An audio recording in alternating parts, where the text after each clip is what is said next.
Hey, my name is PolishLynx. Welcome to Connected Hearts visual novel. We opened the last door. The door that was locked. And we had to unlock it by going through 3 other doors. But we are finally here. What I see on the other side leave me at loss for words, but I have no idea what exactly I see there yet. My eyes shine reflecting a pure white light. Wait, that's what you see, really? I can see that as well, but whatever. All of my body trembles with a chill that runs down my spine, then it warms up so much it gets incinerated. I was wrong. It wasn't the way back. It is something very different. Something I have forgotten. What I see on the other side is... What, a book? The Wonderland of the Fake Alice. Who's fake Alice? Why fake? Once upon a time there was a princess who lived in a castle. The castle was big and beautiful, with elegant and big gardens that made labyrinths, with secret passages and hidden rooms, even with traps to protect itself from anyone who might try to invade it. But there was something the castle didn't have, and that was the inhabitants, with the exception of the princess. Wait. Aren't we talking about Henry's Ward right now, kind of? I feel like we do, because that's what it was there. No inhabitants actually, and so on. Only puppets, right? She never met her parents or any servant. Okay, that sucks. Since she can remember all of her life have passed in there, and the only human face she had seen was her own reflected in the mirrors and the cold water. In the castle there were fairies who kindly helped her with the basic chores. They cook, clean, washed, weaved new clothes for her. The fairies had the shape of flower petals floating in the air, with colors blue, yellow, red, and a mysterious aura surrounding them, very different from the image of fairies with human shapes described in books. But what they could do was limited. In the end, a castle is a human construction and magical beings couldn't replace what human hands put together. In any case, even if they could, the princess dreamt with seeing another human face to hold the hands of someone else, hands like her own, and kiss his forehead. With only books to entertain herself, she inevitably began to yearn probably for the arrival of the knight to save her, not from any dragon, but from loneliness. However, the castle was surrounded by a thick forest full of spines, sharp as swords, and full of beasts, just as dangerous. Nobody in their sane mind would think on crossing it and risk his life. Unless we are talking about certain someone. Even then, she kept waiting and waiting and waiting until the beautiful castle began to turn into ruins. The fairies couldn't take care of it forever. Tired of waiting, the princess drank a magical potion that made her fall into a sound sleep. And she wouldn't wake up until hearing the kind words of her longed knight. Someone brave who will cross the forest to save her, someone smart who will find out how to deactivate the traps and solve the riddles of the fairies. You know how you can deactivate the traps? Just activate them and, don't get killed. Someone kind can look beyond the spell in the mirror, which only reflects those who look deeply, not yearning for riches or glory, but to give hand to someone who had never been able to hold on one. Someone with a loving heart, who will know the right words to wake her up. Yo girl, wake up! But can someone like that even exist? Obviously yes. This time I don't wake up. I was conscious the whole time. It's just that I was unable to perceive my surroundings. The light blocked all of my senses. And when it finally vanishes, yes, I realize I'm back to the living room of the orphanage. What? But why? No. After looking more carefully, I noticed this place looks like the orphanage, but it's different. None of the 4 doors I had crossed before were there. They disappeared. Oh. The walls are made of stone instead of wood, and all of the furniture and decoration were replaced by others, more elegant and old. Perhaps too old. Renaissance paintings, jars, vases, furniture that looks way too expensive. Castle? That was the first thing that crossed my mind, remembering the words someone whispered to my ear while I was surrounded by the white light. Then I shake my head. I don't know where I am. I don't know if I'm getting closer to the exit of this world or not, but I know I have to explore this place. I can feel my heartbeat impatiently. Unlike the other worlds I visited, there is something calling me. But what? I stop for a moment and take a breath to calm myself. Where should I go? The director's office, library, basement, dining room and kitchen, the second floor, exit, backyard. I don't know, should I go everywhere? Probably. Except for the basement, let's not go to the basement. This is the place I'd rather avoid. Alright, director's office it is. I pushed the iron door, breathing with relief when I found it was locked. Then I received a big surprise.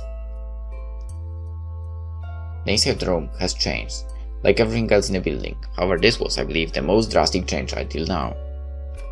The room was illuminated with candles, and now there were many old paintings hanging on the walls. The chair of desk is a throne with big jewels and gold decorations. In the floor there is a long and red carpet. No, there isn't.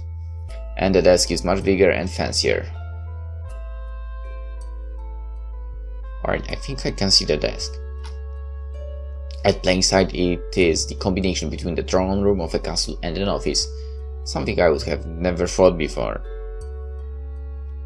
I must confess it is even interesting. If I were in another situation, I would love to investigate this castle more deeply. But now is not the time. In the desk there is a paper right next to a pen and a bottle with ink. Without doubt, I read what it says. My last royal decree is this. If we are to lose everything at the hands of the enemy, it is better to destroy it. Leave them nothing. Interesting. I mean, kind of makes sense. I blink confused after reading it. No matter how much I think about it, I don't get what it means. I can imagine who those enemies is that talks about. I just hope to never find them. Anyway, I take a deep breath and decide it's better not to think about it. I should keep moving. Where should I go? I don't know, it probably doesn't matter, but whatever. Library. I blink while looking at the door with curiosity. For a moment, the image of a magical library full with fairies crossed my mind. But that would be too whimsical even for a dream like this. I look down with a pensive expression on my face. Then open the door slowly. I hear it squeak with each little movement until it's fully open. The library is in complete calm. The sunlight enters through the windows, illuminating the dusty place. It seems to be abandoned for too long. I walk in without knowing well what I was looking for. What I can safely assure is that there are many more books than before. Not just that, the maturity of the books has also changed. There aren't just books for children and teenagers, but also some for adults. I say it honestly. I'm talking about books with subjects too complex or boring for a child. I read some of titles and sigh. At times like this, I wish I had put more attention to the class of history of art. Well, at least I know they are real books. Then I blink and pick up one of them. When I open it, I receive a huge surprise. It is blank. I murmured, noticing there wasn't a single word in the more than 300 pages. It is extremely strange. I guess they are just decoration. After a few seconds, I put the book back to where it found it. Then I look away from the bookshelves and at the moment I realize something. At plain sight there is an open book on a small table, as if someone had prepared it for me. Without saying a word, I walk towards it. I look around without finding anything else out of place. Then set my eyes on the book. It is a fable book. I instantly recognized many of them, like the fox and the grapes. Between the pages there is a note. I'll read you an interesting story. Huh? I know why I really don't get it, but reading those words warmed my heart. I feel something warm move inside of me. I don't know how I feel about the fact that he said something like that. It feels so natural, so familiar that it is so unspeakably nostalgic, as if I was seeing my toys from when I was a child. Without realizing it, I was smiling. I look at the book one last time before closing it and putting it in its place in silence, in perfect calm, as if nothing else mattered. Once it is where it belongs, I set my eyes on the door. Yeah, I still have to keep moving, but I confess it was a nice intermission. Where should I go? Places. You should go to the very, very various places.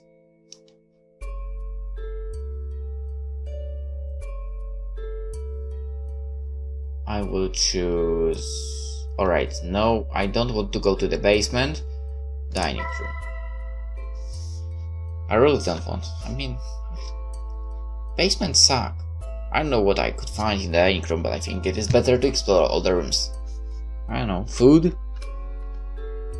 I pushed the door, finding with joy that it was unlocked.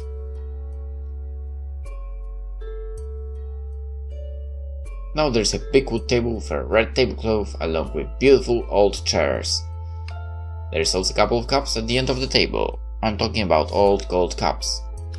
With curiosity, I look the content of one of them. It seems to be full of wine. I'm not thirsty, so I don't drink from them. Also, I have heard too many stories of nobles being poisoned to do it. Well, you are not a noble, so... Without saying a word, I move to the kitchen. It has changed a lot. Now there is a big coal oven along with what seems to be a cauldron. There are other machines I can describe simply because I don't know them, but they seem to be full of hot steam. It's better to avoid touching them.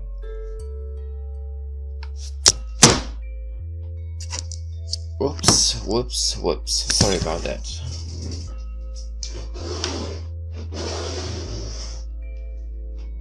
I just realized I didn't set up the screen properly to, not allow the voices to go away. Now that I think about it, I should, just for myself, make a little comparison of recording without it and with it being stretched out.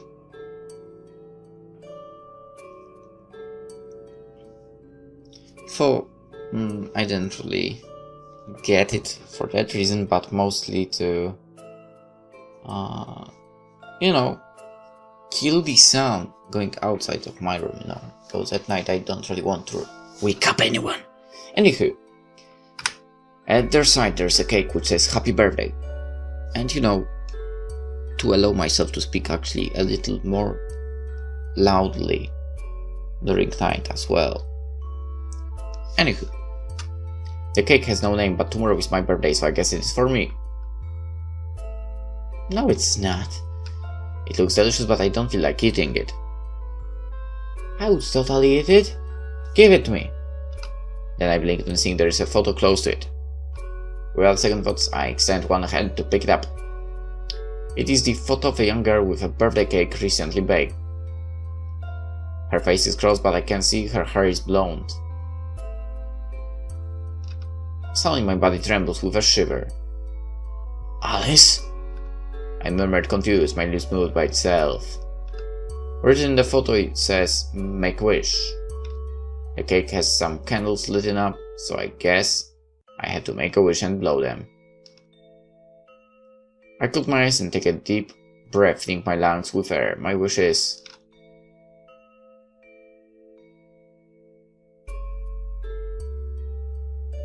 I want to know who is Alice. I want to go back home. Alright, you just...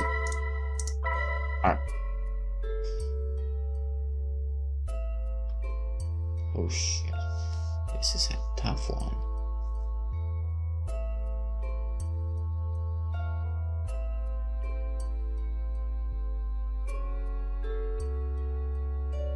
Do we want to know who is Alice?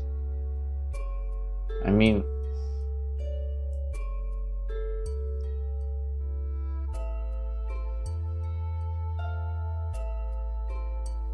You know what my problem is? He said something about her being fake. So...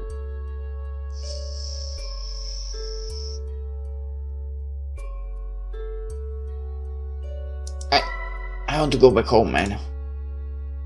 Open my eyes and make a wish. If I say it out loud, it won't become real, or so they say. Nothing happens a few seconds pass without change.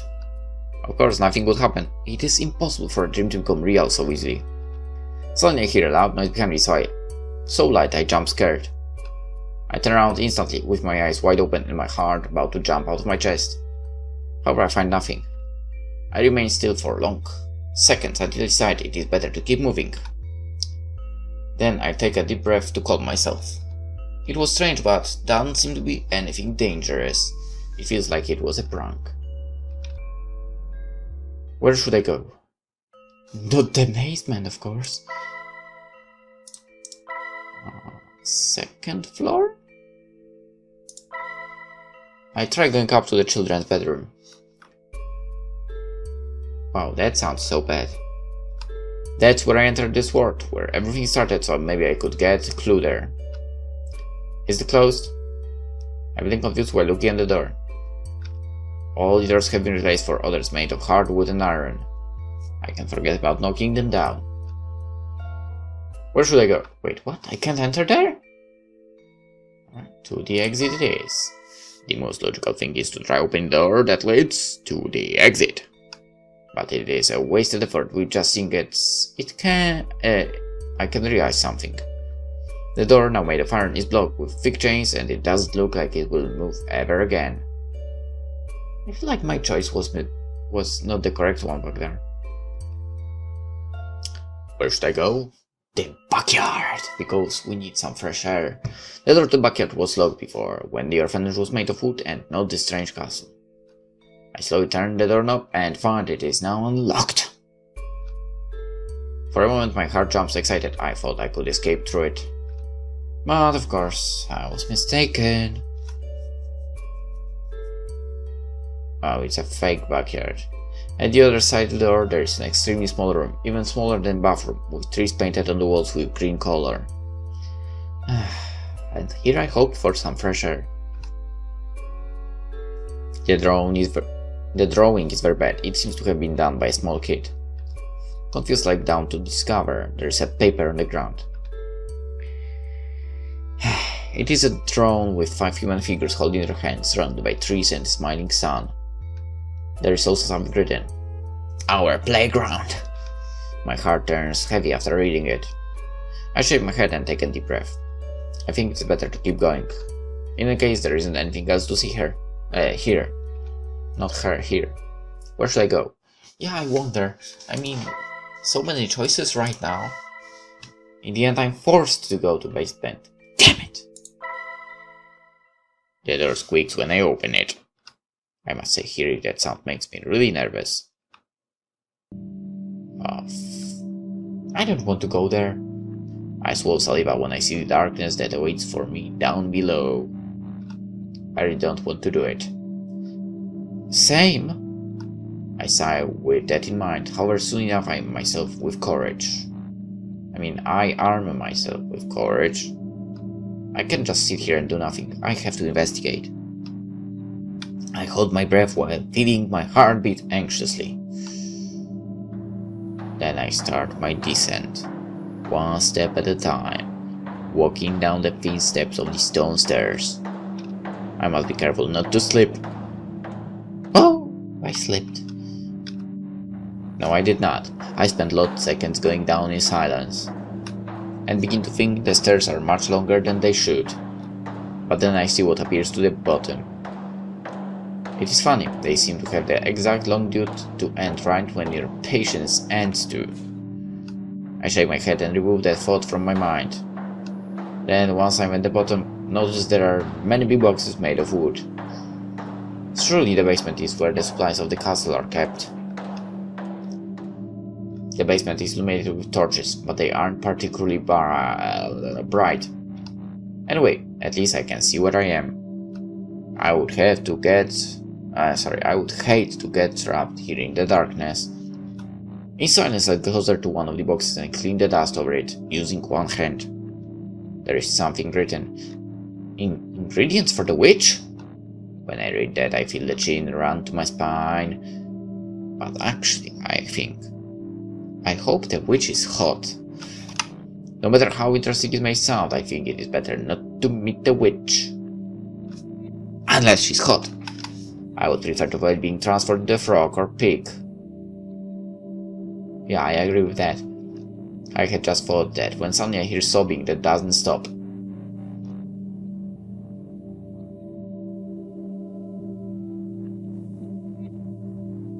I don't hear sobbing, but there is some different sound. Anyway, all of my body freezes at that moment. I feel really cold. I don't, because I sit under a blanket. I swallow nervously. My hands are shaking and yet I can't move a single finger. I can because I need to press the button to continue. Behind me there is someone crying. Sounds like an older woman. Great, so I guess the witch is not hot. Great. God damn it. I'm at a loss for words. I can't even breathe. Turning around became from being something simple to an impossible task. My very core shakes while thinking what I could find. But I can't stay like this. I grind my teeth, forcing every fiber of my being. I squeeze the last drop of will I have, and then suddenly turn to where the sobbing comes from. I then exclaim, confused. I had seen something, the shape of a woman. I haven't, but it was for just an instant, as fast as the blink of an eye. So much that soon later I begin to doubt if it wasn't just my imagination. I blink confused and then notice there's something on the ground. I remain silent, just staring at it for unknown seconds, until I finally get closer and pick it up.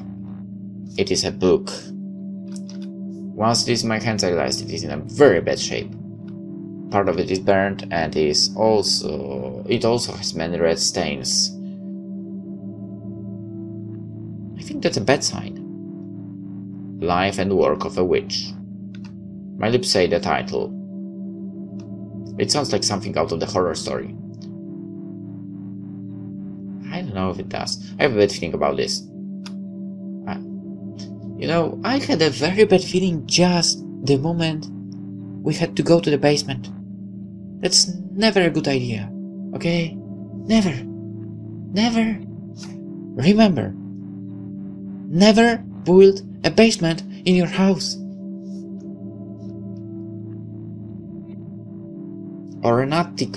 Really, basements and attics are a bad idea. Most of the pages are burned and can be read. It also has a strange smell. Metallic.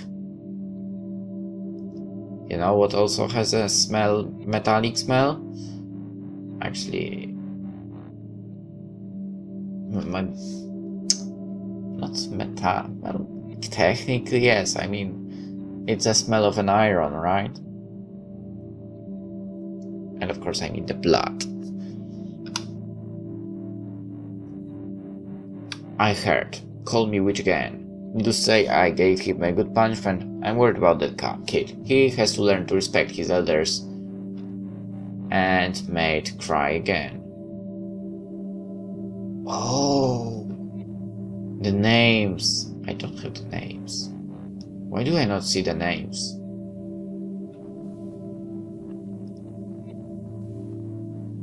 I heard someone call me a witch again. So, someone and someone made someone cry again. There are sometimes they make me lose my patience. I'm always seen as the bad one. But I need to grow up and learn, and that sometimes requires punishment. It's been 3 months since the director's heart started acting strange.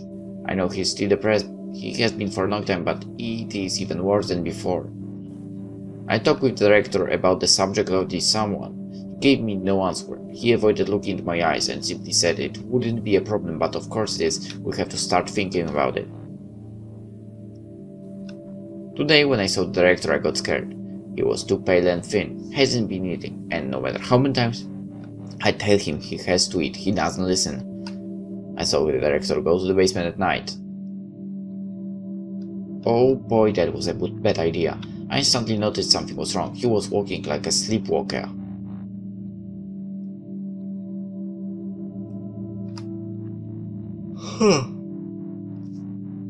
The rest of the page is burned, along with all the next ones. What is this? I murmured while feeling my heart become heavy with anxiety. I had a bad feeling the moment we entered the basement. Repeating myself. Just at the moment the book warms up so much it felt like a frying pan. I exclaimed in pain, at the same time I drop it, and then I hear the sound of something burning. Probably the book. Or the whole room? I instantly turned around, finding that some of the boxes were on fire. No, it's much more than that. The fire gets out of control in just seconds. My face goes pale without an idea what to do. Run up the stairs? Soon the fire spreads all over the basement, consuming everything around me. I can hear it roar, the heat is unbearable and breathing is hard, my own breath burns me. If I don't go out of this place, it will consume me too. By pure instinct, I run to the stair, forgetting about anything else. The way back feels inexplicably long. It doesn't seem shorter, even when I'm walking hastily.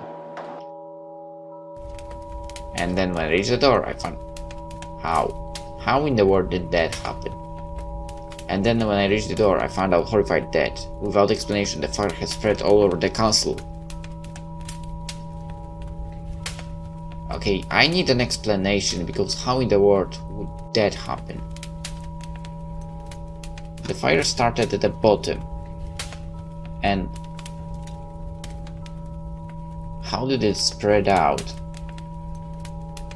so fast to the higher floor?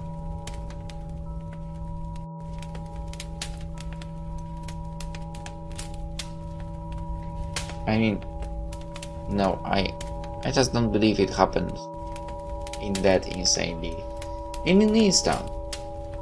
I mean, sure, fire spreads fast, but I don't think it would spread that fast from one section of the house to the other.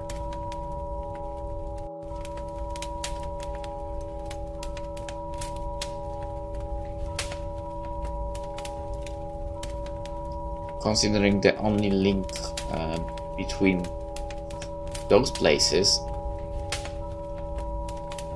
is through the door we just entered, right?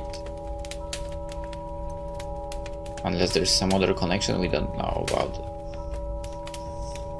Whatever.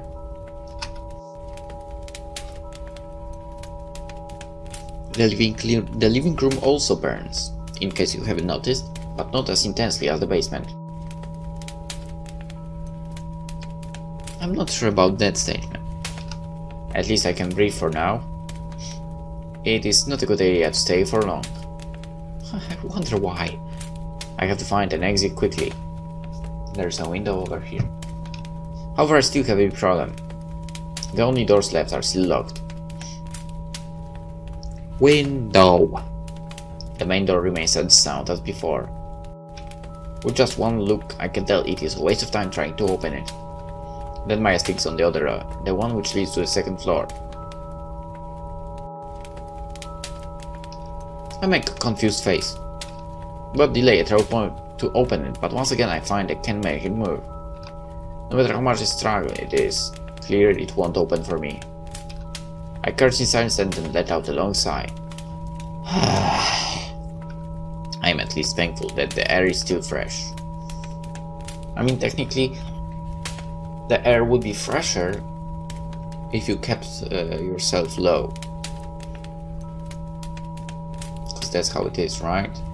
The lower you are, the better the air. When it's, you know, burning something. Then I shake my head full of frustration.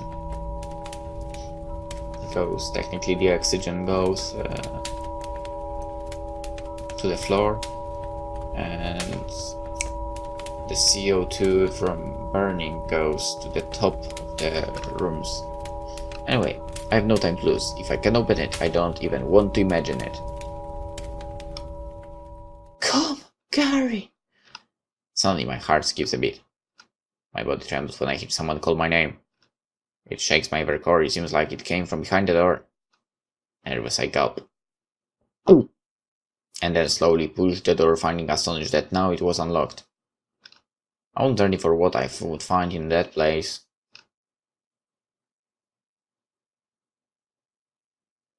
When my eyes behold what it is, on the other side my mind goes blank, being washed away by the incredulity. All my body turns to stone for a second. What is this? What does it mean? I can't even talk. It's a stairway to heaven.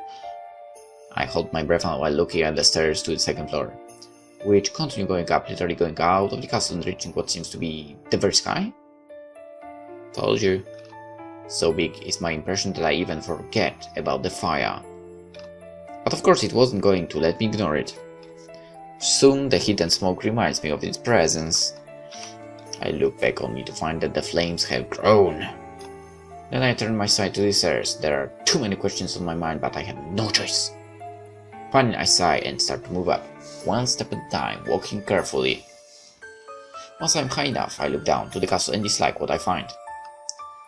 And around the castle there was nothing, just a green forest that extends to the horizon. Under a blue sky with barely some clouds. It seems the castle is the only thing that exists. Not exists, damn it. Lynx, you are making so many mistakes. Exists in the world. Then I look up, trying to see just how far the stairs go. They disappear in the sky. I blink confused, feeling it would be impossible for a human being to all the way up. But of course, the existence of such endless magical stairs, it's possible already? I take a deep breath and then let out a long sigh again. I can't say I'm very excited. I actually am. I mean, I wasn't excited about the freaking basement. Now it's a different story. We are not going into the attic, so it's fine. It would be a long walk, no doubt about it. With each step I make, I get a little closer to my destination, probably. It's just a matter of perseverance. Hopefully. Also, even after the long time that has passed, I never felt tired or hungry. Wow, this seems to be happening always. I don't have to worry about that in nothing, just moving up. I place one foot in front of the other. Yes, that's how we walk. Walking in complete silence. Unknown minutes pass. Honestly, this phrase is so overused. Slowly I leave the castle behind, moving further and further up, and then I leave the very world behind. At no time I turn around or think on going back. I just keep going without thinking on anything at all.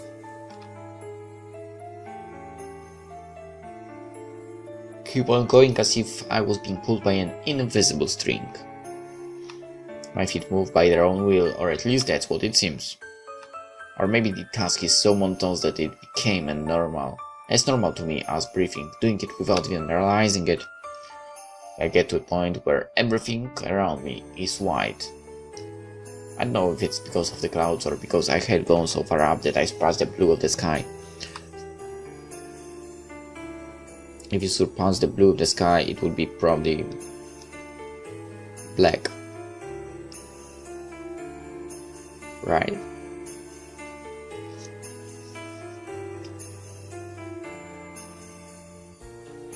I might be mistaken, but I don't think there's anything white up there. Now a question: for how long have I been going up?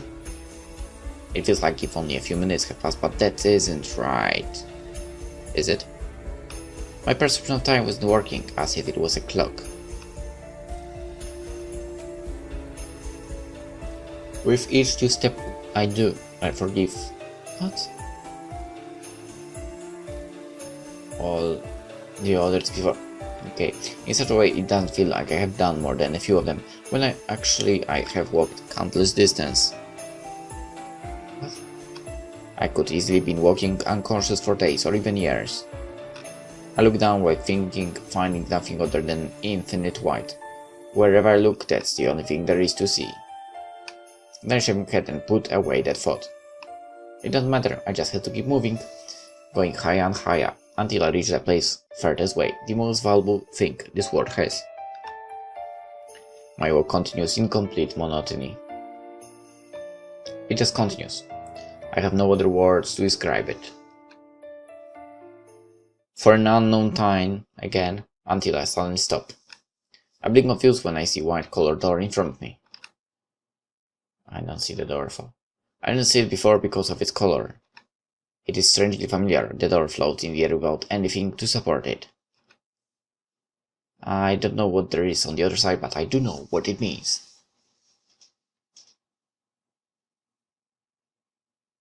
What? I have finally reached the end of the stairs. You don't know that. What if you open the door and there is still stairs? With curiosity, I extend a hand towards the door and turn the doorknob. Slowly I opened it, and then, when I see what was on the other side, I should be surprised, incredulous. However, at this point I no longer look for a logical reason. Beyond the door is another world, a beautiful garden where someone waits for me. Who exactly, if I may ask? In the garden there is a small table with 2 chairs. There are 2 teacups and a steamy teapot. On one of the chairs someone waits elegantly for me, with a small and sweet smile. A girl about my age, with long and golden hair, with beautiful blue eyes. In silence I walk towards the empty chair and sit. Then I pick up the teacup and take it to my lips. It is delicious. Did you make it? Yeah, I've been practicing. What, making tea? It isn't light, the flavor is exquisite, like nothing else I have ever tasted. Alice then looks around before setting her eyes on my face. I have never shown this place to someone before. I wonder if you think it is old-fashioned or even boring. She tilts her head after saying that, looking into my eyes with a friendly smile. No, it's alright. Honestly, I like it, but it is a bit old-fashioned. When she hears me, she elegantly laughs, hiding her lips behind one hand. Maybe I should have aimed for something a bit more modern. But I don't know, the old-fashioned things also have their charm. Personally, I like this place. I noted the comment. That is the most important thing. Alice closes her eyes and nods a couple of times. Then she puts her elbows on the table and rests her head on her hands. She stares at me, seconds later shows me a sweet smile. You still can't remember your promise? Her question takes me by surprise, but I don't feel nervous. She doesn't sound angry in the least, her voice is patient and kind. No? I shake my head and then look down at my cup. I sigh disappointed while thinking on how damp my answer was. But at least now I'm sure there is promise. This is no casualty, is it? She covers her lips, hiding a small smile. No, of course not. Alice pauses to drink a lot of tea, then she looks straight into my eyes. And what would you like to do? Once again she makes me a sudden question that takes me by surprise. However, this time I didn't know what I had to answer. Hey! I want to go back to my work. What? What? Why do I? Alright, Gary. How about you don't get in my way and I will choose you what you want to do, huh? Why can't I? What? Alright, so I get the choices of going to the freaking basement, living room or whatever, but I don't have this decision? Ah, this sucks, I said from the bottom of my heart as I looked at her. Yeah, this is just a dream, I don't belong in this place. I still have things to do, my homework. Really? to think about that, see my parents, fulfill my own goals in life. I want to go back to my ordinary life. It is far from ideal, but it's mine and it is real. When she hears me, Alice closes her eyes and softly sighs. The face she makes later doesn't look disappointed or sad. There is nothing but kindness in her. Yeah, you have earned that. She smiles after saying those words, an empty smile. To be honest, I'd probably, if there is any other choice, I'd still choose probably returning to the world as well. What else would it be? Stay in the dreamland? Nah. It is natural that you want to go back. In case if you don't remember it, there is no point on keeping you here. She extends her hand to me, with the palm facing up. I instantly understand what she's saying and hold her hand. It is cold but feels nice. I look at our hands and then to her face. She continues smiling as if everything was alright. Then I feel how the anxiety grows inside me. Why? My heart is a whirlwind, I know this right, it's what I want, but I also would like to remember it. What did I forget? How could I forget something so valuable? I squeeze her hand tighter, she responds doing the same. For long seconds we stay like that, as if we were afraid that saying a word would ruin the moment. Or maybe wishing it would last forever. However, sooner or later my hand has to part away from hers. At that moment I give her a smile. I apologize with her, with a startled smile. I'm sorry for forgetting it. Those are the words I could never say, but mysteriously she seems to understand it.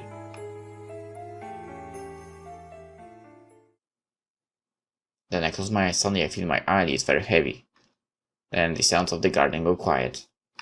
All these smells disappear later, until I finally know that I have left that plate behind. In silence I drift away in a gentle dream, my own this time. When I open my eyes, I'll be back in my bed, I'm sure of that. I'll once again hear an alarm of the clock, like every morning, hating that sound but knowing it is a necessary evil. Yeah, it is. I'll go to the college for class and at night I'll spend time surfing the net. Yeah, I will. Everything will be back to normal. After all, this was just a dream. A long dream that wasn't more than one night. However, before waking up, suddenly I hear a weak voice. If you want to remember your promise, you only have to dream again, Gary.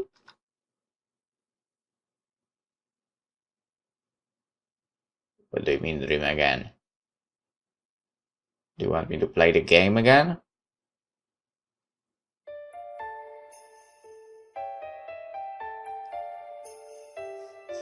I think I'm correct about that.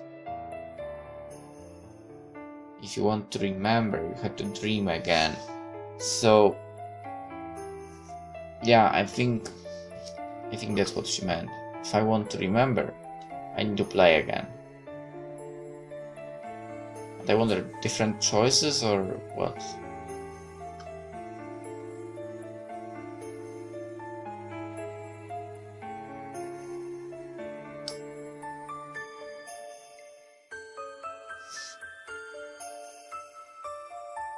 Alright, we will dream again. In the next episode, of course. And we'll be skipping. We'll be skipping what's been seen already. Alright.